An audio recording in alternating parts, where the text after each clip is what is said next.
Assalamualaikum warahmatullahi wabarakatuh. Perkenalkan, nama saya Hilda Farni Mulia, NIM 3518075. Saya adalah mahasiswa bimbingan penjualan Islam Institut Agama Islam Negeri Pekalongan. Di sini saya akan mereview salah satu film, yaitu film To The Bone. Sebelumnya di sini saya akan membacakan salah satu sinopsis dari film To The Bone. Film ini menceritakan seorang wanita bernama Ellen yang mengidap penyakit anoreksa, yang dimana semakin hari kondisi kesehatannya dan berat badannya semakin menurun. Hampir setiap hari Ellen sering mengukur lingkar tangannya sendiri. Ia memastikan agar lingkar tangannya tidak melebihi cengkraman tangannya. Nafsu makannya hilang, yang membuat Ellen tidak pernah menghabiskan santapannya. Tubuh Ellen pun semakin hari semakin mengkhawatirkan dan bahkan mulai menampakkan tulang. Ibu tirinya yang bernama Susan mendaftarkan Ellen ke program konsultasi khusus anoreksa yang dipimpin oleh Dr. Beckham. Di sebuah tempat rehabilitas, Ellen berinteraksi dengan pasien-pasien. Ellen tidak melihat banyak pasien sepertinya dan lebih parah. Ia bertemu pada salah seorang pasien yang bernama Pearl yang pasti diselang asupan di dalam tubuhnya, sebab kondisinya dan kesehatannya semakin hari semakin memburuk. Tubuhnya pun menolak asupan apapun yang masuk dari lainnya. Ellen pun mengalami hal yang serupa, di mana ia mengunyah makan malamnya kemudian memuntahkan kembali. Keadaannya diperparah saat ayah dan ibu kandung Ellen tak juga mengunjunginya di pusat rehabilitas. Ellen pun berjuang untuk melawan rasa takutnya agar terbebas dari penyakit anoreksa. Nah, dari sini mungkin cukup salah satu sinopsis dari film To The Bone. Kemudian saya akan membacakan review dari film tersebut. Film ini agak menahan dari soal urusan pencitraan. Semuanya digambarkan belak-belakan oleh narasi.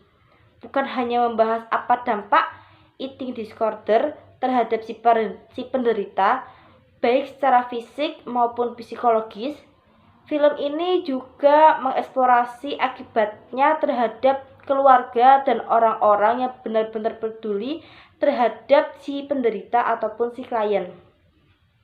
Ellen, salah satu tokoh utama di situ, dibujuk untuk mengikuti pengobatan khusus di mana cewek berdarah seni tinggi ini harus tinggal bersama beberapa orang yang juga mengidap berbagai kelainan, yang dimana yaitu kelainannya yaitu tidak mau makan ataupun tidak pernah merasa lapar.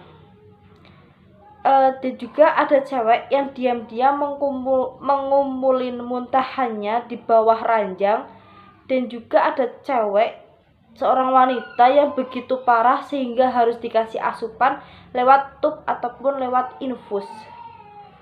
Dan ada juga wanita yang tengah mengandung bayi tetapi masih tidak mau makan ataupun ogah makan sehingga membahayakan nyawa si janin.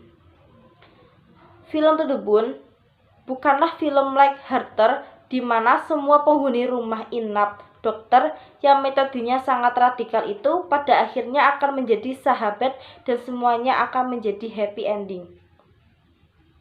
Sekilas memang sepertinya plot yang dihadirkan agak berlebih-lebihan, seakan memancing susah dari keadaan mental yang menyedihkan dari seorang yang insecure atas dirinya. Film ini terasa too much dan terlalu jauh, namun sebenarnya ini adalah cerita yang sangat akurat dalam portalinya mengenai penderita anoreksa. Ellen bahkan enggak mau menggigit makanan dan juga tidak mau menelannya. Dia menolak ide mencerna apapun yang mengundang banyak kalori. Ellen udah banyak seperti kamus gizi berjalan. Dia hafal kandungan kalori dia hafal dalam kandungan kalori dalam setiap makanan, dan dia juga bisa menghindarinya. Dia mengukur ingat lengannya, dan bila ia rasa lebih besar, maka Ellen akan membakar kalori tersebut dan menutupinya sampai punggungnya itu merasa lecet. Sutradara Marcy Nexon pun tampaknya paham soal ini.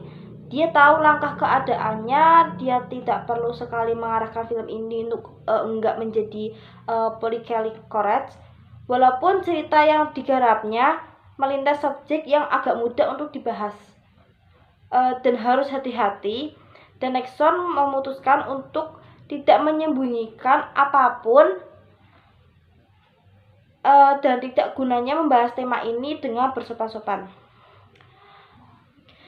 Tokoh dalam film ini mengatakan ataupun melakukan hal-hal yang tidak tergolong perbuatan tidak senonoh. Mereka berbicara kasar, dan tidak sekalipun film ini berusaha mengoreksi mereka. Just they do it. Dan mereka mengerti bahwa mereka ini sedang dalam titik rendah hidup mereka, dimana mereka bahkan nggak bisa memastikan mereka masih hidup minggu depan ataupun tidak. Cara yang dilakukan film ini sukses menempatkan ketika sebagai penonton yang dimana kita merasa penderitaan mereka. Dan untuk menyembuhkan mereka, lebih tepatnya membantu mereka menemukan keinginan untuk sembuh, film ini tidak mendatangkan dokter yang sekedar menanyakan kabar dan bermanis-manis ria, menaikkan mood pasien, mengasih obat, dan lalu pulang. Dr. Beckham yang diperankan oleh Keanu Reeves ditulis dengan amat baik. Karakternya sangat entertaining, dan Keanu Reeves ataupun Dr. Beckham ini dia sangat memiliki kepribadian yang baik. Dia akan menatap pasiennya lekat-lekat di mata.